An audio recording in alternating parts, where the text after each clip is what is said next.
পড়ালেখা করছো? হ্যাঁ, কি পড়ছো?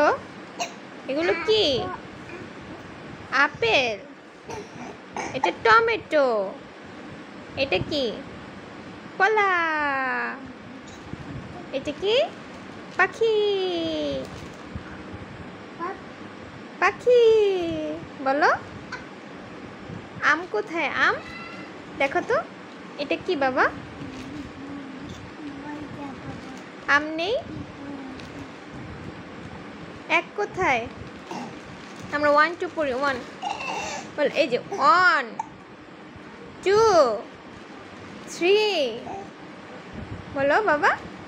তুমি না বলতে পারো? বলো দেখি। তাহলে ABCD বলো। বলো বলো। A B